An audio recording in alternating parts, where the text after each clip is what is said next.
Wie rüste ich DAB Plus Empfang im Golf 6 nach? Wir haben verschiedene Möglichkeiten. Wir haben Antennen aufs Dach, wir haben Antennen an die Scheibe, Splitter und was genau jetzt notwendig ist, das erzähle ich euch in diesem Video. Die Zusammenfassung aller Informationen über den Golf 6, ob das jetzt die Videos sind oder ob das Bilder sind oder eben alle passenden Produkte für den Golf 6, findet ihr bei aas24.com unter Finde alles für dein Auto. Oder ihr sucht einfach direkt bei uns hier im Videobeschreibungstext den Link, der direkt zu dieser Seite führt. Fangen wir mit Dachantennen an. Im Bereich Strahler, hier 16V-Strahler, der macht jetzt zum Beispiel alles mit. Der macht jetzt DAB+, der macht UKW und hat eben den Anschluss für die Stromversorgung für die Elektronik hier drin. Da muss ich dann zusätzlich zu der UKW-Antenne, die im Auto ja schon drin liegt, eben ein neues Kabel legen von der Dachantenne bis zum Radioschacht. Genauso schaut es mit so einer Shark-Antenne aus, schaut halt ein bisschen vielleicht schicker aus. Wer jetzt schon einen Golf 6 hat, ich bin mir gar nicht ganz sicher, ob es überhaupt einen Golf 6 gibt, der von Haus aus eine Dachantenne hat. Wenn, dann sind es wahrscheinlich nur diese ganz kurzen. Aber dann könnte man hier eine 16V-Antenne drauf machen. Das war früher immer so. Golf 4, Golf 3, Golf 5, alle haben so eine Dachantenne drauf gehabt. Oder man könnte jetzt eben so eine Shark-Antenne drauf machen, wer das lieber mag. Und wer noch gar keine Antenne drinne hatte, der müsste natürlich jetzt, wenn er das unbedingt bevorzugt, auch ein Loch in das Dach reinbohren und es entsprechend gut machen. Ja? Also wem die Sachen jetzt zu viel sind, ja, das kann ich verstehen. Dafür gibt es jetzt aber zwei andere Varianten, die man direkt am Radioschacht bzw. hinten an der Heckklappe machen kann. Das zeige ich euch jetzt mal. Wer jetzt zum Beispiel kein Loch bereits im Dach drin hat, also noch keine Dachantenne bisher an seinem Golf, weil er eben Scheibenantennen drin hat und das Ganze versteckt eingebaut ist, dafür gäbe es jetzt noch alternativ die Ergänzung einer Frontscheibenklebeantenne. Wie man die installiert, haben wir bereits auch schon ein Video drüber gemacht. Könnt ihr ja mal reingucken. Das ist eine kostengünstige Alternative, weil eben auch erstens mal die Antenne nicht teuer ist und zweitens die Installation wirklich nur an der Frontscheibe stattfindet, rechts oben und übers Handschuhfach das Kabel bis zum Radioschacht gelegt werden muss. So, wer jetzt ein DAB nachrüsten mag, in einfacherer Form, wäre jetzt mit so einer Scheibenklebeantenne ganz gut bedient, weil dazu müsste man jetzt das Handschuhfach hier wegbauen, die A-Säulenverkleidung wegmachen und das Kabel eben genau hier hinten rumlegen, bis da hoch.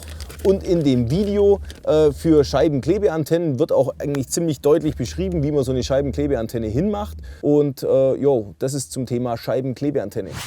Wer jetzt sagt, ach, das Ganze neu da installieren, das gefällt mir gar nicht. Ich mag meine originale UKW-Antenne vom Fahrzeug, die unsichtbar bereits schon verbaut ist, mit Nutzen für den DAB-Empfang. Dafür gibt es DAB-Splitter. Und zwar für den Golf 6 einen ganz speziellen. Den haben wir für euch auch in der ganzen Zusammenstellung mit erwähnt.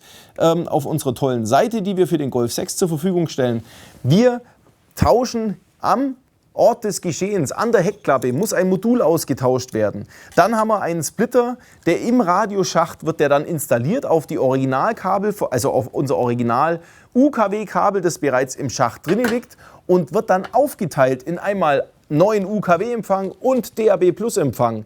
Und wie man das Ganze dann am Auto, Radioschacht und so weiter installiert, das zeigen wir euch direkt noch hier im Anschluss in der Praxisminute für euch. Die einfachste, aber nicht kostengünstigste Variante wäre wieder mit einem richtigen Splitter zum Arbeiten. Und da gibt es spezielle Splitter für VW-Modelle und die funktionieren empfangstechnisch wirklich top und sind relativ einfach zu installieren.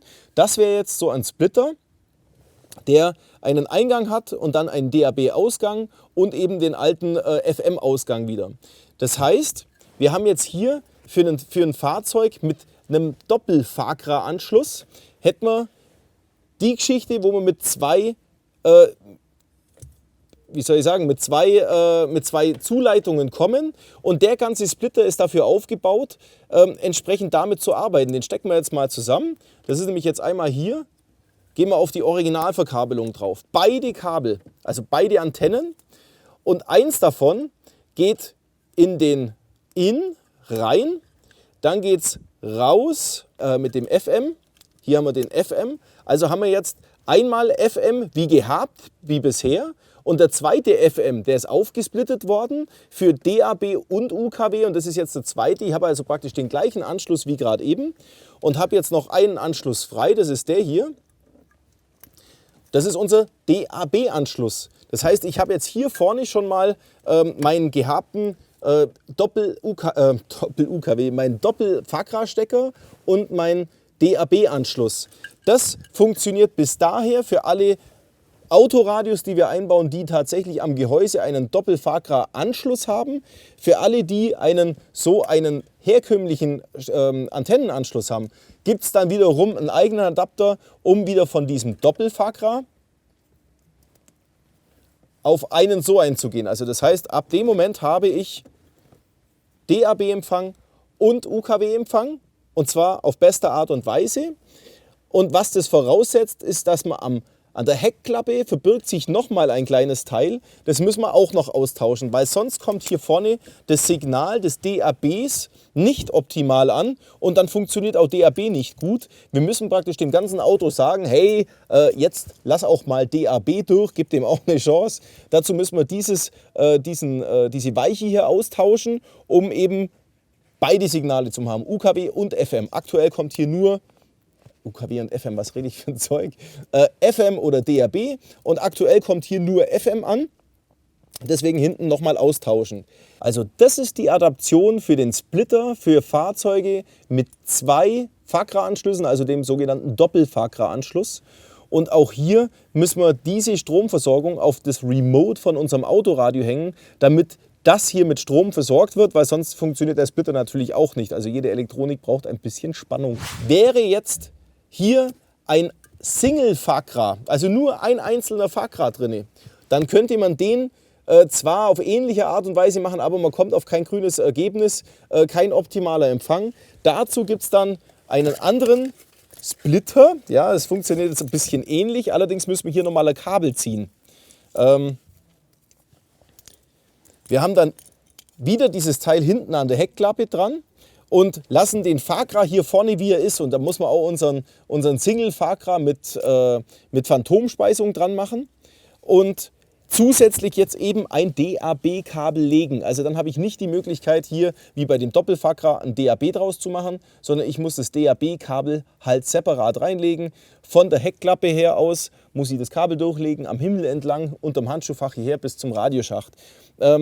Das ist halt die nächste Variante, finde ich jetzt von der Installation her ein bisschen aufwendig, aber es ist halt einfach vom Empfang her wieder die optimalste Variante gegenüber der Scheibenklebeantenne, weil die Scheibenklebeantenne hat nicht ganz so einen guten Empfang wie jetzt sowas, wo ich direkt nach außen gehe und vorhandene Antennen benutzen kann. Aber ich zeige euch jetzt noch, wie man diesen Splitter an der Heckklappe austauscht, wie das funktioniert.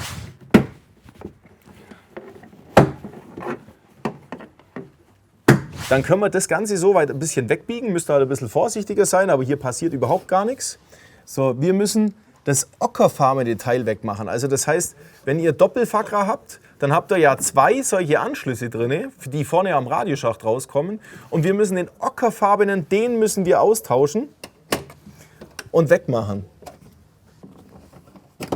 So, den einmal abstecken und mit dem Torx. Und unser neuer,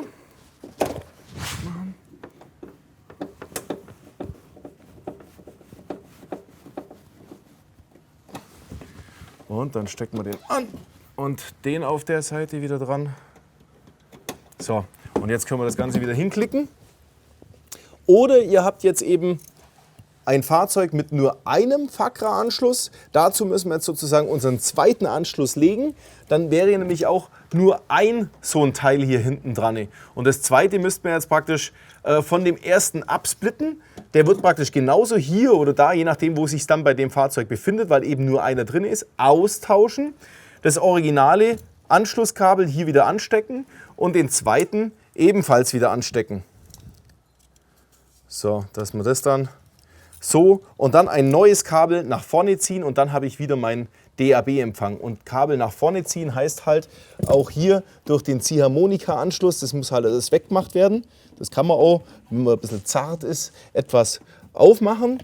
Dann muss natürlich die was sind das hier, A, B, C-Säulenverkleidung demontiert werden und von hier aus dann das Kabel eben am Himmel entlang nach vorne bis zum Radioschacht legen. Also für alle, für die das jetzt gerade ein bisschen zu viele auf einmal waren, fassen wir noch mal schnell zusammen. Eine Dachantenne ist natürlich die meiste Action, das Kabel komplett nach vorne zum Ziehen und vielleicht sogar noch ein Loch zu bohren. Die einfachste und günstigste Variante ist dann die Scheibenklebeantenne an der Frontscheibe mit dem Verlegen des Kabels eben von der A-Säule runterwärts hinterm Handschuhfach bis zum Radio. Oder für alle jetzt, die einen Doppel-Fakra-Anschluss im Radioschacht haben, gibt es den Antennensplitter, der es ermöglicht, ohne ein weiteres Kabel im Fahrzeug zum Ziehen, einmal vorne eine Adaption zu machen und einmal eben hier hinten in der Heckklappe drinne die Frequenzweiche auszutauschen. Und für alle, die einen Ein-Fakra-Anschluss vorne im Radioschacht haben, da gibt es den anderen Anschluss, wo man ebenfalls hier hinten ein Teil austauscht, aber auch ein neues Teil eben im Auto nach vorne ziehen muss, was jetzt kein Riesenaufwand ist, aber natürlich auch ein bisschen mehr Geschäft, als nur eine Scheibenklebeantenne vorne an die Windschutzscheibe hinzumachen. Aber das sind eigentlich die Varianten, die wir euch empfehlen können, die es gibt. Und ja, dann wünsche ich mal allen viel Spaß beim DAB-Empfangen.